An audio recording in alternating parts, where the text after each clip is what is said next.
agenda. After putting it on the agenda, and then it's going to be read, and the speaker will recuse himself, and he will take this stand and try to defend himself because you have to give him due process. And after that, you can go ahead and take your vote and remove him if you're not satisfied with what he said. But then I hear someone say we have quorum. Our rules does not say when you have quorum, it means the speaker is no longer the speaker. Bon County District 6 Representative Moiman Briggs Mensah.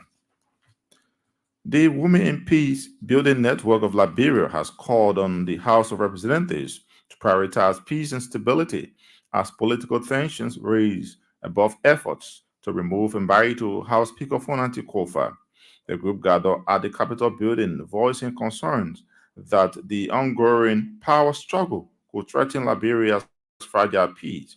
During a peaceful demonstration, a representative of the women's group emphasized a need for dialogue and peace over conflict. Beatrice Johnson underscored the struggles of ordinary Liberians, particularly market women, who relied on stability to support their families. Is not the solution. Let them come to the place of understanding that they sit there as sitting on today. We make them to be where they are today. If it was not because of peace, they would have sit in the seat they are sitting in today. So let them maintain our peace. Our peace is what we want. Liberia is our country. We have nowhere to go, nowhere to run. For them, they're in other country going to school. But we let them stop it.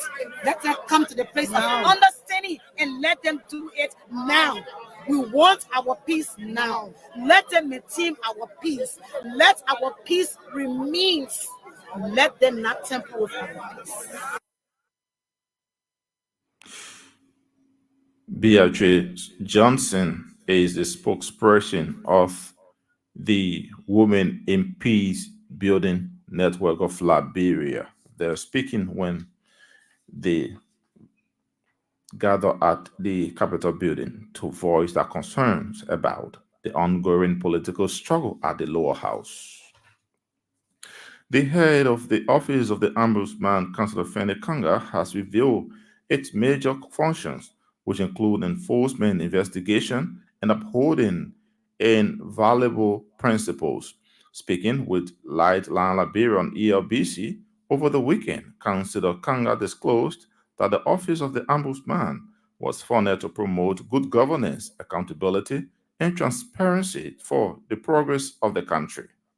And there are schools on there. Some schools are made of iron, some are made of brass, some are made of. People are taking those stuff and they are using them for other purposes other than the purpose of which you boarding. If you ever board in property for any government property, you are in violation of the code of conduct and you are actually non-patriotic. You will actually take now if they are crossroads being placed the place and they are meant to ease the traffic congestion wherever it is, they are not there for you. If you are working with Zogo, take those and sell them, you are just in violation of the conduct. Just like a minister who has failed under the claim. The people you are just missing, you are just so evil, right?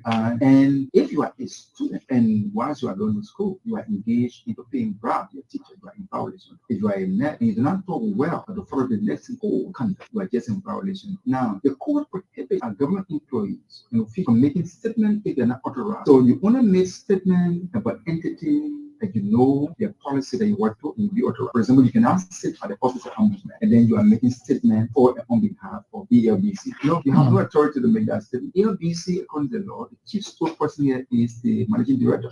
He can dedicate that responsibility to other people. It's not you cannot sit at the Ministry of Finance and you are making statement for the ministry.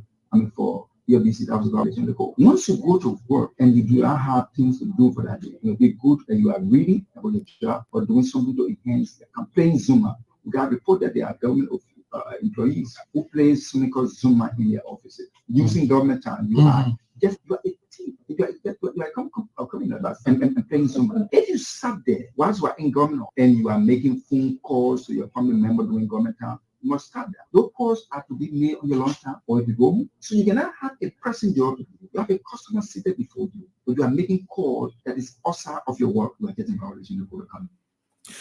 Councillor Fene Kanga also highlighted the various ways in which individuals can violate the Ombudsman laws and stressed that violators will face consequences.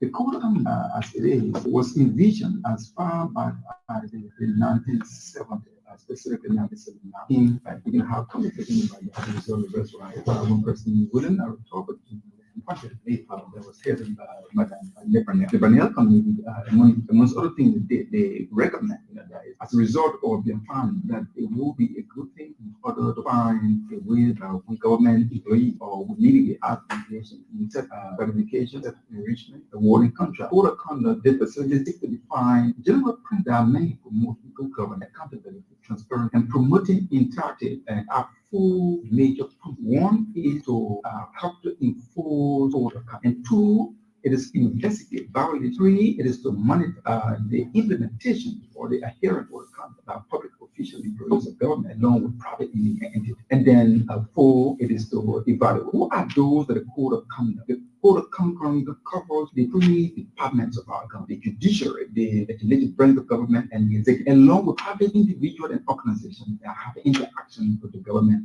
and providing public service. Now, so there are four individuals. If you consider the department as individual, four individuals we for the legislature, the judiciary branch, the executive branch, and private institution individual that happen to go to government. Now, so our function as an indicator of clearness, so we can receive, for example, complaints from those who feel we are receiving a number of complaints and we are investigating a number of complaints. Now, once we receive the complaint, the complainant, depending on the case that have been reported, that complainant will be covered under the list of the law. Head of the Office of the Ombudsman, Council of Fini Kanga. In an effort to reduce violence in Liberian and National Youth Peace Group has ended a security and well-being conference for over 300 youths in Monrovia. Speaking of King's News Broom, the executive director, Jonathan Yancey, said the conference is aimed at changing the minds of the youthful population of Liberia.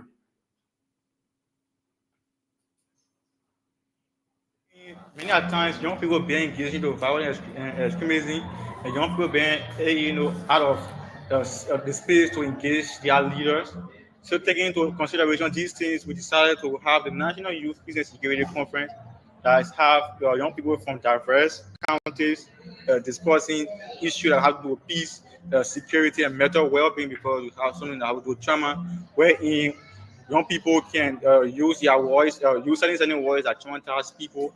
And based on these things, we try to have this program to empower young people. And after this program, young people will be agent for change and lead the advocacy for peace in our labyrinth. All right. So the Justice Ministry, as a ministry, it cannot be existing without actively making sure that there are cases and issues being mitigated. So they are the arm of the government that deal with justice issues that have to do with rape, issues that have to do with violence. And based on this, there's a peace program. So try to have them involved. Like many times, young people get into protest, and then protest is a human right. For his part, Assistant Minister of Justice Antonin Gabriel Nyamplo said he strongly believes that the group made the right decision to incorporate the ministry in ensuring young people become agents of change through positive messages. I agree absolutely with this position and admit that we keep peace and security when we empower youth, the future of every society. Our country has made remarkable peace gains over the past years, including conduction of elections once every 6 years from 2005 to 2023. The peaceful transition of political leadership from Madam Ellie Johnson Sirleaf to Mr. George M. Weah in 2018 on one hand, and from Mr. George M. Weah to now President Joseph Yuma Boaka in 2024. I opted to be here in your midst personally because today I value your role and seek to partner with you in accessing greater opportunities that will make your life. Assistant Minister of Justice Antonin Gabriel Yamplo. And earlier you heard the voice of the Executive Director of the National Youth Peace Group, Jonathan Yassi. Well, on that note, that's how we come to a near end of this early edition of King's News Broom. But before we leave, a quick reminder of stories we followed in the headlines. Anti-Kofa blog vows to resist the Supreme Court stay order aimed at halting its separate section, accuses Justice Nchimba Yami Gbese of interfering in the lower house internal issues. Aggrieved employees of the Liberia Refugees Repatriation and Resettlement Commission demands immediate dismissal of the institution's executive director amidst mounting allegations of corruption. You also heard in the news Congress for Democratic Change Youth League proposes expulsion of party's lawmakers in support of House Speaker Councilor Fonati Kofa's removal. And away from home, a prominent Kenyan human rights activist, Boniface Wangi, has been detained by police on charges of inciting violence. Many thanks to all of our hard-working reporters, correspondents, and all those who helped in making this edition a success. Otis Sankan brought you the news bulletin. On behalf of the team, I'm Sherman Deer. I presented. Thanks for listening and watching.